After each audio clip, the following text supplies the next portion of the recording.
नमस्कार दोस्तों, स्वागत है आप सभी का डिजिटल तैयारी प्लेटफॉर्म पर। मैं सौरभ भारती फिर से आपका स्वागत करता हूं। बात कर रहे थे हम प्राचीन भारतीय इतिहास की और लास्ट लेक्चर हमने किया था वैदिक सभ्यता के ऊपर। आज हम बात करेंगे महाजनपद काल और मगध के प्रारंभिक राजवंशों के बारे में। देखिए दोस्तों, अगर आप लेक्चर को ठीक से फॉलो कर रहे हैं तो लास्ट लेक्चर में आपने देखा होगा हम उत्तर वैदिक काल पर आए थे, जिसका समय काल 1000 ईसा पूर्व से 600 ईसा पूर्व तक माना जाता है ना। इस काल में अगर आप देखें तो वैदिक सभ्यता के लोग जो आर्य थे, जो कि शुरुआत के अंदर कबीला व्यवस्था में रहते थे, घुमक्कड़ जीवन जीते थे। उनका मुख्य जीवन जीने का आधार जो था वो पशुपालन था, है ना। समाज में जाति व्यवस्था नहीं थी, वर्ण व्यवस्था मौजूद नहीं थी। पर धीरे धीरे क्या हुआ, समाज के अंदर जाति व्यवस्था स्थापित हुई, कर्म आधारित जाति आधारित कर्म व्यवस्था होने लगी, वर्ण व्यवस्था यहाँ पर पनपी और उसको मजबूती मिली, है ना। जैसे ऋग्वेद का जो 10वां मंडल है, मैंने आपको ऋग्वेद के बारे में बताया था।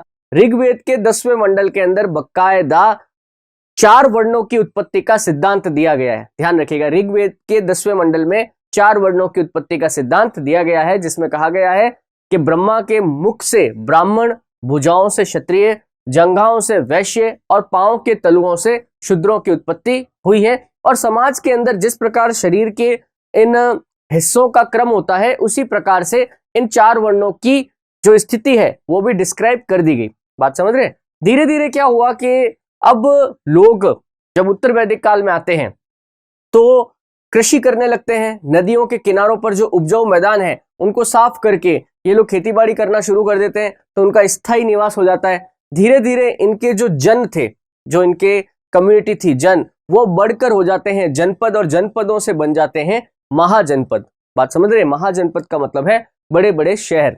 तो बेसिकली आप देखें कि ईसा से 6ठी शताब्दी पूर्व, ईसा से 600 ईसा पूर्व जो है ये महाजनपद काल माना जाता है। और यही महाजनपद काल जो है, इसने उस समय बड़े बड़े जो राजवंश थे उनको पनपने का मौका दिया और एक साम्राज्यवादी सत्ता के रूप में मगध के राजवंशों की स्थापना हुई। मगध वो पहला शक्तिशाली प्रदेश था और वहां के जो राजवंश थे जिन्होंने आसपास के क्षेत्रों को जीतकर एक, आप समझिए कि एक यूनाइटेड साम्राज्यवादी नीति पर चलते हुए एक साम्राज्यों की स्थापना करी। नहीं तो इससे पहले क्या था, अपना कबीला, अपने कबीले के लोग और अपने कबीले के लोगों की वस्तुएं, जिसमें ज्यादातर क्या होते थे, जानवर होते थे, है ना। वही उनकी सबसे बड़ी संपत्ति थी। परंतु अब एक तो जो कबीले का सरदार, अब वो तो रहा नहीं, अब राजा हो गया है, अब राजतंत्र आ गया है, राजा का बेटा राजा बनेगा, ऐसी चीजें आ गई हैं। बात समझ रहे हैं। शुरुआत के अंदर जो ऐच्छिक कर लिया जाता था, बलि जिसको कहा जाता था, क्योंकि एक क्षत्रिय जो कि कबीले की सुरक्षा कर रहा है, वो ऐच्छिक रूप से आप अपनी इच्छा के अनुसार आप उसे कर चुका सकते हैं। परंतु अब ये क्षत्रिय का अधिकार हो गया कि क्योंकि वो आपके राज्य की सुरक्षा कर रहा है तो वो आपसे कर लेने के लिए उसको अधिकार मिला हुआ है। उस समय का जो ये ब्राह्मण वर्ग था उसने भी ये सिद्धांत प्रतिपादित किया, बकायदा उसे वैदिक रूप से प्रमाणित किया और कहा कि क्षत्रियों के पास देवत्व का अधिकार है, राजत्व में देवत्व का अधिकार। इसका मतलब क्या है कि देवताओं की आज्ञा से जो राजा है वो शासन करता है। इस वजह से जिस प्रकार से हम देवताओं को हम यज्ञ का भाग चढ़ाते हैं, हम उनको ऑफरिंग करते हैं, बात समझ रहे हैं, इसी प्रकार से हमें राजा को भी करनी होगी। राजा को हमेशा एक ब्राह्मण के सानिध्य में शासन चलाना होगा, गुरु के बिना आप शासन नहीं चला सकते हैं। इस प्रकार की बातें हुई। तो आप देखिए, समाज के जो ये 2 वर्ग थे, ब्राह्मण और क्षत्रिय, ये बिल्कुल ही सिक्योर हो गए।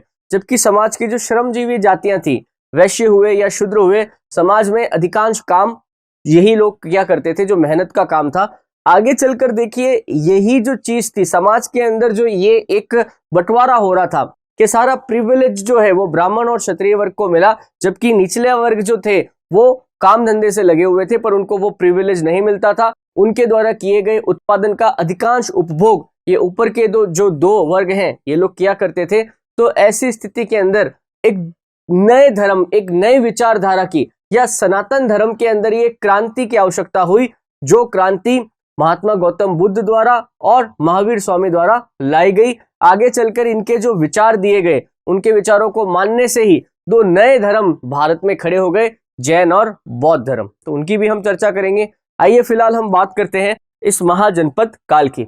तो देखिए, जैसा कि मैंने आपसे कहा कि ईसा पूर्व 6ठी शताब्दी में भारतीय राजनीति में एक नया परिवर्तन दृष्टिगत होता है। वह था अनेक शक्तिशाली राज्यों का विकास।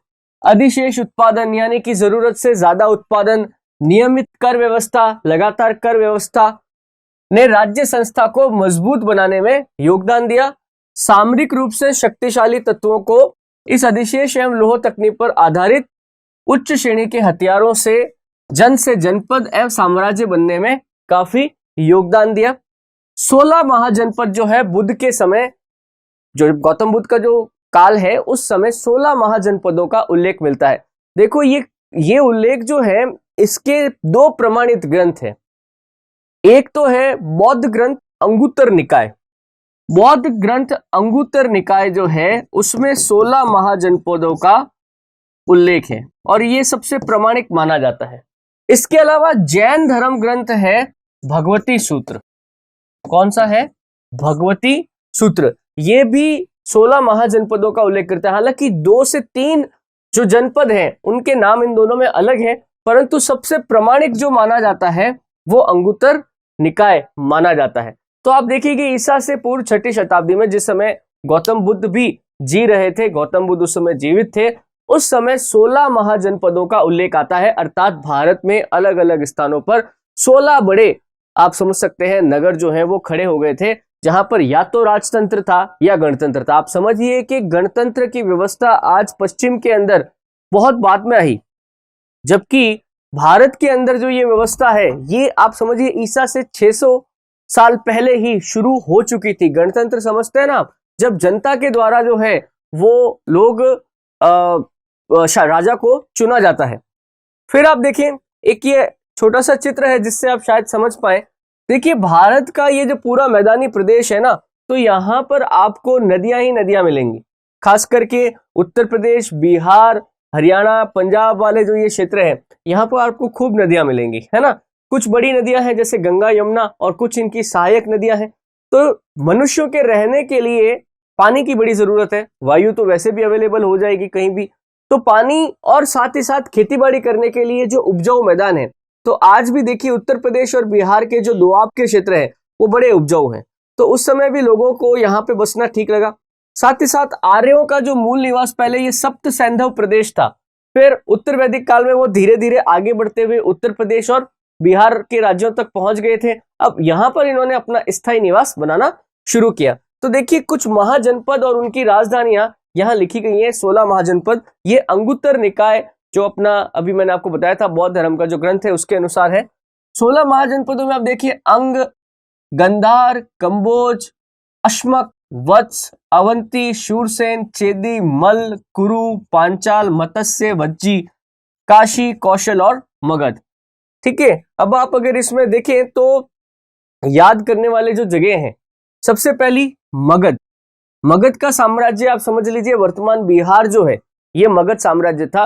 मगध साम्राज्य की राजधानी शुरुआत के अंदर राजगृह रही, उसके बाद पाटलिपुत्र यानी कि वर्तमान का पटना हुआ। मगध के पास में ही आज का वर्तमान जो बंगाल है, वहां पर जो महाजनपद था उसका नाम था अंग। नेपाल और वर्तमान बिहार का जो प्रदेश है जहां पर मधुबनी पड़ता है वो वज्जी। काशी से आप सभी लोग परिचित हैं ही हैं। वज्जी के ऊपर ही मल, अयोध्या, कौशल, दिल्ली और इसके आसपास का प्रदेश पांचाल, शूरसेन। वर्तमान में राजस्थान का जो आप पूर्वी हिस्सा लेते हैं, जयपुर, भरतपुर, धौलपुर, ये था मत्स्य। दिल्ली के आसपास का क्षेत्र कुरु, है ना। दक्षिण में आप जाओ तो उज्जैन, अवंती, और दक्षिण में ताप्ती नदी के पास अश्मक, चेदी। मध्य भारत में मालवा वाला क्षेत्र वत्स। ऐसे कैसे कंबोज, आप इधर जाते हैं पाकिस्तान की तरफ जो आता है तक्षशिला जहां पर था पेशावर वर्तमान में, वो कंबोज। गांधार यानी कि कांधार। तो देखिए, ये 16 जनपदों का उल्लेख जो है वो आपको जैन धर्म ग्रंथ भगवती सूत्र और बौद्ध धर्म ग्रंथ अंगुत्तर निकाय दोनों में मिलता है। इसमें से आप देखिए, याद रखें, एक तो ये वज्जी और एक ये मल, यहां लिखा होगा मैंने। ये तो वज्जी जिसकी राजधानी थी विधे या मिथिला, और मल जो ये दोनों प्रदेश थे ना, इन प्रदेशों के अंदर क्या था? गणतंत्र था। वज्जी और ये मल, ये जो दो महाजनपद थे, इनके अधीन जहां जो भी शासन होता था वहां पर गणतंत्रात्मक व्यवस्था थी। अदरवाइज बाकी सब जगह पर छोटे छोटे जो राजवंश है वो पनपे। इसमें से सबसे सफल राजवंश जो रहे वो मगध के रहे। मगध, इसका कारण भी है। देखिए, सबसे पहले जो लोहा निकला वो मगध साम्राज्य के अंदर ही निकला था, और इस लोहे का प्रयोग करते हुए इन लोगों ने हथियारों का निर्माण शुरू किया। यही कारण था कि मगध के पास एक शक्तिशाली सेना थी, और इसी का प्रयोग करते हुए वो आसपास के क्षेत्रों को जीत पाए। ठीक है, तो इन 16 राजवंशों में आप 16 महाजनपदों में आप देखें तो आपस में संघर्ष भी हुए, और इन संघर्षों में सबसे ज्यादा विजय जो हासिल हुई वो मगध राजवंश को हासिल हुई। तो अपन इसकी बात करते हैं। देखिए, मगध के प्रारंभिक राजवंश जो हैं उसमें उन्होंने जो शासन किया, मगध के प्रारंभिक राजवंश और मौर्य वंश। ठीक है, देखिए प्राचीन भारत के अंदर जो सबसे प्रभावशाली वंश था वो मौर्यों का था, चंद्रगुप्त मौर्य वाला, चंद्रगुप्त मौर्य। ठीक है, उसके बाद आप देखेंगे तो बिंदुसार, फिर अशोक, ये वाले। पर इनसे जस्ट पहले जो राजवंश हुए उनको हम एक साथ ही लेते हैं, उन्हें हम मगध के प्रारंभिक राजवंश के अंदर डाल देते हैं। ठीक है, तो देखिए मगध के जो प्रारंभिक राजवंश थे, इन्होंने 684 बीसी से 320 बीसी यानी कि ईसा पूर्व तक शासन किया। मतलब 320 आते आते जो है, वैसे चंद्रगुप्त का जो राज्यारोहण का वर्ष है वो 322 है। ठीक है, तो उस समय का अपन मान लेते हैं।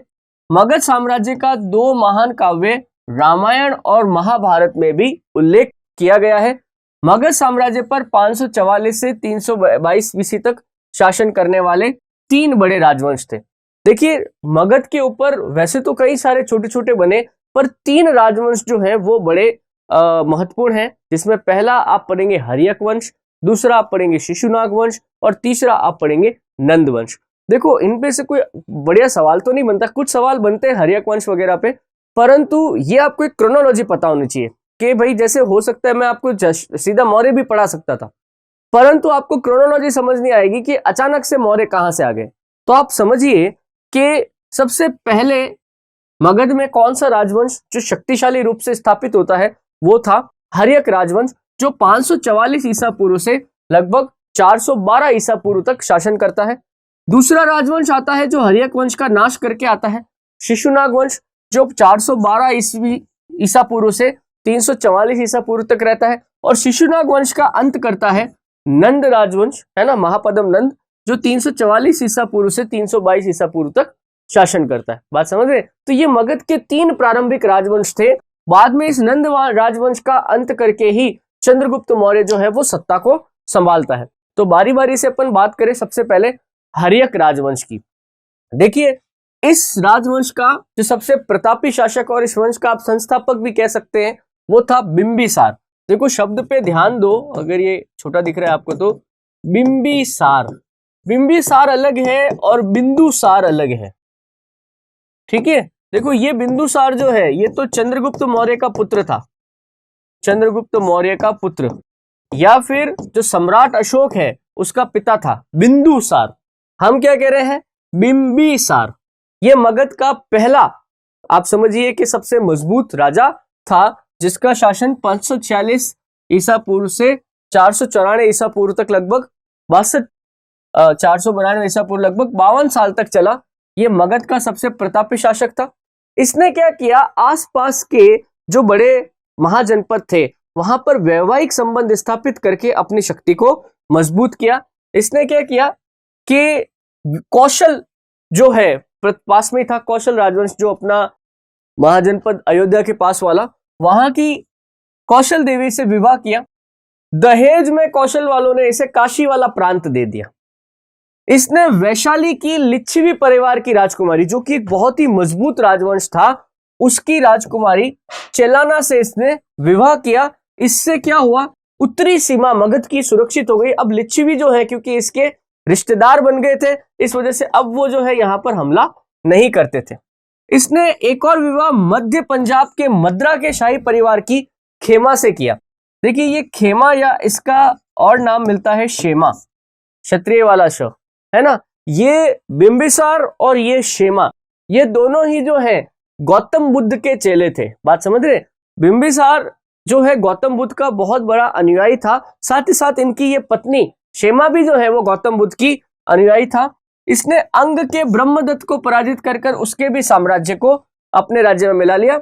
अवंती के राजा के साथ भी इसके अच्छे संबंध थे। इसको इसी के पुत्र अजात शत्रु ने बंदी बना लिया और हत्या कर दी। देखिए, इस राजवंश को, हर्यक राजवंश को एक नाम से और जाना जाता है, पितृहंता वंश।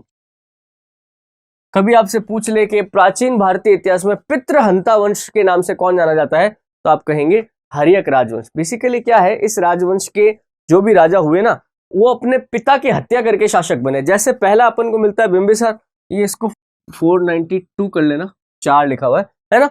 इसने इस बिंबिसार की हत्या इसके पुत्र अजात शत्रु ने ही कर दी थी। बात समझ रहे? फिर अजात शत्रु की हत्या इस अजात शत्रु के बेटे उदयन ने कर दी थी, तो इस वजह से इसे पितृहंता वंश कहा जाता है। देखिए, तो बिंबिसार वो पहला व्यक्ति था जिसने मगध की स्थिति को मजबूत किया। आसपास के जो क्षेत्र थे, जो बड़े राजवंश थे जिनको उनसे खतरा था, तो उनसे इसने वैवाहिक संबंध स्थापित कर लिए या फिर दोस्ती कर ली। इससे क्या हुआ कि इसके आसपास की सीमावर्ती जो राज्य थे वो इसके दोस्त हो गए। तो अब जब कभी भी अपने साम्राज्य विस्तार के लिए किसी अन्य प्रदेश पर आक्रमण करेगा, तो या तो ये राज्य जो है इसकी सक्रिय रूप से मदद करेंगे या फिर न्यूट्रल रहेंगे, पर इसको हानि नहीं पहुंचाएंगे। यही कारण था कि ये मगध का पहला चक्रवर्ती सम्राट बनने में सफल हुआ। इसके बाद देखिए, अजात शत्रु शासक बनता है। अजात शत्रु अपने पिता की हत्या करके शासक बना। इसने अपने पिता के विपरीत आक्रामक नीति का पालन किया। जैसे इसके पिता ने तो क्या किया कि आसपास के सभी राज्यों से वैवाहिक संबंध वगैरह स्थापित करके शासन आगे चलाया, पर इसने आक्रामक नीति अपनाते हुए वे राज्य जो इसके सामने नहीं झुके, वहां पर आक्रमण करके उन्हें नष्ट कर दिया। इसी नीति ने उसे काशी और कौशल की तरफ धकेल दिया। इससे क्या हुआ, मगध और कौशल से जो मित्रता पूर्वक संबंध इसके पिता ने स्थापित किए थे, वो अजात शत्रु के समय शत्रुता में बदल गए और एक लंबी लड़ाई शुरू हो गई। फाइनली मजबूरन इस मुद्दे को समाप्त करने के लिए, झगड़े को समाप्त करने के लिए, कौशल के राजा ने अपनी बेटी का विवाह अजात शत्रु से किया और काशी का भी जो प्रांत था उसे पुनः सौंप दिया। अजात शत्रु ने वैशाली के लिच्छवी, देखिए लिच्छवी जो राजवंश था वो उस समय बहुत मजबूत था। लिच्छवियों को दबाना अजात शत्रु जरूरी समझता था और लिच्छवियों के विरोध में इसने युद्ध की घोषणा कर दी और वैशाली गणराज्य को जीत लिया। यह युद्ध लगभग 16 सालों तक चला था। शुरुआत में अजात शत्रु जैन धर्म को मानता था, परंतु बाद में यह बौद्ध धर्म का अनुयायी हो गया। अजात शत्रु ने कहा कि वो गौतम बुद्ध से मिला था। यह दृश्य बरहुत स्तूप है एक, ये कई जगह पे तो ऐसे लिखा होगा बरहुत, कई जगह पे ये ऐसे लिखा हुआ है ब्रहुत, है ना, ये एक ही जगह है। इन स्तूपों के अंदर, ये बुद्ध के स्तूप है, वहां पर मूर्तियों के अंदर अजात शत्रु का गौतम बुद्ध से जो मिलना है, मीटिंग है, वो दिखाया गया है। हालांकि बौद्धिक लिटरेचर जो है उसके अंदर इस बात का उल्लेख नहीं मिलता है। इसने बौद्धों के लिए कई सारे चैत्य और विहार में आपको बताऊंगा। वैसे क्या होता था, चैत्य जो है ये गुफाओं को काट कर बनाए जाते थे, ठीक है। विहार नॉर्मली दोनों ही जगह दोनों ही जो है बौद्ध भिक्षुओं के निवास स्थान थे। बौद्ध भिक्षु क्या है, ट्रेवल करते रहते थे एक स्थान से दूसरे स्थान पर, तो जगह जगह पर इसने चैत्य और विहारों का निर्माण करवाया था ताकि वो लोग रह सकें। बुद्ध की मृत्यु के बाद राजगृह में प्रथम परिषद जो हुई उसमें भी ये था। बेसिकली क्या हुआ, बुद्ध की जब मृत्यु हो गई थी ना, तो उसके बाद बौद्ध धर्म को संगठित करने के लिए समय समय पर एक संगीति हुआ करती थी, बौद्ध संगीतियां कहते हैं ना। इनका परिषद का आयोजन किया जाता था। विभिन्न बौद्ध स्कॉलर्स जो होते थे, जो बौद्ध धर्म को समझते हैं, बुद्ध की वाणी को जिन्होंने संकलन किया था, वो सभी लोग एकत्रित हुए। 4 बार एकत्रित हुए, बौद्धों की 4 संगीतियां हुई। और पहली संगीति जो हुई वो किसके नेतृत्व में हुई, उसकी अध्यक्षता किसने करी, अजात शत्रु ने की। अजात शत्रु उस समय राजा था, अध्यक्षता नहीं कह सकते, अजात शत्रु इस समय राजा था। अजात शत्रु की हत्या कर दी इसके पुत्र उदयन ने, ठीक है। जैसे अजात शत्रु ने अपने पिता की हत्या करी थी बिंबिसार की, वैसे ही उदयन ने हत्या करी अपने पिता अजात शत्रु की। उदयन ने ही पाटलिपुत्र नगर की नींव रखी थी, है ना। पाटलिपुत्र वर्तमान के पटना नगर को कहा जाता है, ठीक है।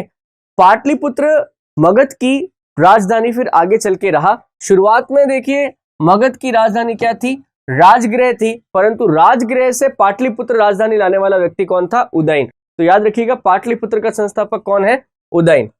इसके बाद देखिए नागदर्शक जो है ये हर्यक वंश का अंतिम शासक था, परंतु ये अपने स्वभाव से ही आप समझिए आलसी था, अयोग्य था, इस वजह से इसे इसके पद से हटा दिया गया। इसके मंत्री शिशुनाग ने इसे गद्दी से हटाकर स्वयं गद्दी पर कब्जा कर लिया और यही शिशुनाग जो है इसने शिशुनाग राजवंश की नींव रखी।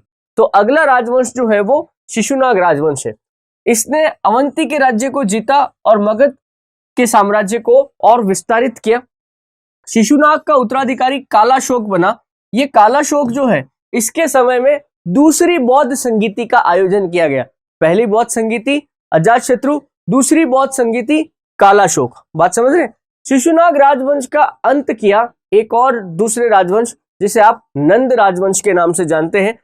देखिए नंद राजवंश का संस्थापक जो है महापदम नंद था। देखिए नंद जो है वो इतिहास का पहला शूद्र राजवंश था।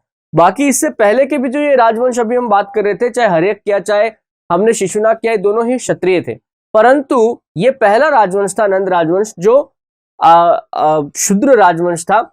महापदम नंद को क्षत्रियों से बहुत ज्यादा चिढ़ थी, इस वजह से इसने क्षत्रियों का बड़े पैमाने पर संहार करवाया। बड़े पैमाने पर मतलब उनकी हत्याएं करी, इसीलिए इसे जो है दूसरा परशुराम भी कहा गया है। महापदम नंद को दूसरा परशुराम या सर्व शत्रांग की उपाधि भी इसे दी गई है। ज्यादातर आप इसको याद रखना। दूसरा परशुराम किसे कहा गया है, महापदम नंद को, नंद वंश के संस्थापक को। क्यों? क्योंकि इसने बड़े पैमाने पर क्षत्रियों की हत्याएं करवाई। ये रहा देखो सर्व शत्रांतक। उग्रसेन भी इसी का नाम है, उग्रसेन का नाम भी इसी के साथ मिलता है। निम्न कुल से संबंध रखता था। इसके शासनकाल की बड़ी घटना थी कि मगध के अंदर कलिंग राज्य को मिला लिया गया। वर्तमान का जो उड़ीसा है ना वो कलिंग राज्य था, इसको उसने अपने मिला लिया। महापदम को पुराण में एकाट यानी कि एकमात्र सम्राट, यानी कि इसके जैसा कोई दूसरा नहीं है, इस उपाधि से सम्मानित किया गया है। भारतीय इतिहास में इसे पहला साम्राज्य निर्माता भी कहा जाता है। देखिए इसने क्या किया, इसके काल की सबसे बड़ी उपलब्धि थी कि इसने मगध के आसपास के जो क्षेत्र थे उनको निर्विवाद रूप से अपने क्षेत्र में मिलाकर एक बड़े साम्राज्य की स्थापना करी।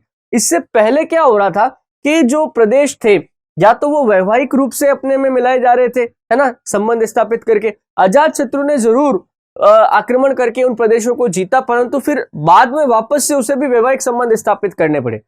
इसने क्या किया, इसने उन राज्यों को जीतकर उन्हें पूरी तरह से अपने साम्राज्य का अंग बना लिया, अर्थात अब वहां पर सिर्फ एक ही राजा होगा और वो राजा होगा मगध का। यूनानी पुस्तकों में इसे अग्रमेस या शंड्रेडेमेस भी कहा गया है। देखिए इस यूनानी इसका नंद राजवंश का जो अंतिम राजा होता है ना, उसका नाम था धनानंद। ठीक है, धनानंद के शासन काल के अंदर ही भारत पर आक्रमण होता है किसका, सिकंदर का। सिकंदर के साथ जो है यूनानी इतिहासकार भी भारत आते हैं और उनको भी भारत के इतिहास के बारे में, राजवंशों के बारे में जानकारियां प्राप्त होती है। तो बकायदा यूनानी इतिहासकारों ने चंद्रगुप्त मौर्य के बारे में लिखा है, बिंदुसार के बारे में लिखा है, और उन्होंने जब सिकंदर का आक्रमण होता है उस समय मगध पर जो शासन था नंद वंश का, उसके बारे में भी लिखा है। बात समझ रहे हैं? तो नंद वंश की जानकारी हमें यूनानी इतिहासकारों के साहित्य से भी प्राप्त होती है। धनानंद इस वंश का अंतिम शासक था जिसका तख्ता पलट चंद्रगुप्त मौर्य द्वारा कर दिया गया था। धनानंद की हत्या चंद्रगुप्त मौर्य ने ही की थी और उसके बाद मगध पर एक नया राजवंश आ जाता है जिसे आप इतिहास में मौर्य राजवंश के नाम से जानते हैं। ठीक है, तो देखिए कुछ कुछ फैक्ट्स हैं जो मैंने आपको बताए, जैसे वो पितृहंता वंश, मगध का पहला सबसे प्रतापी राजा, है ना, ये दूसरा परशुराम, इस प्रकार के शब्दों को आपको याद रखना है, यही क्वेश्चंस है। ठीक है, ज्यादा डिटेलिंग में मैं नहीं गया इसमें क्योंकि प्राचीन भारत में से क्वेश्चन कम ही बनते हैं, पर आपको एक क्रोनोलॉजी याद होनी चाहिए। जैसे आपने सिंधु घाटी सभ्यता से शुरू किया तो फिर आप वैदिक सभ्यता पे आए, तो भाई वैदिक सभ्यता के बाद क्या हुआ, वैदिक सभ्यता का फिर कन्वर्जन किस में हो गया, तो कि साहब महाजनपद काल में हो गया। अच्छा, महाजनपद काल के बाद क्या हुआ कि साहब अलग अलग जगह पे राजवंश पनपे। अच्छा, तो सबसे शक्तिशाली राजवंश कौन था? कि सब शक्तिशाली राजवंश जो थे मगध के थे। अच्छा, मगध के अंदर कौन कौन से राजवंश हुए? तो इस प्रकार से आपको क्रोनोलॉजिकल ऑर्डर में आगे बढ़ना है, ताकि क्या है, दिमाग के अंदर एक मैप क्रिएट हो सके। बात समझ रहे हैं? तो मेरे ख्याल से आपको महाजनपद काल और मगध के प्रारंभिक राजवंश समझ में आए होंगे। से हम यहीं समाप्त करते हैं इस लेक्चर को। नेक्स्ट लेक्चर में हम बात करेंगे जैन और बौद्ध धर्म के बारे में।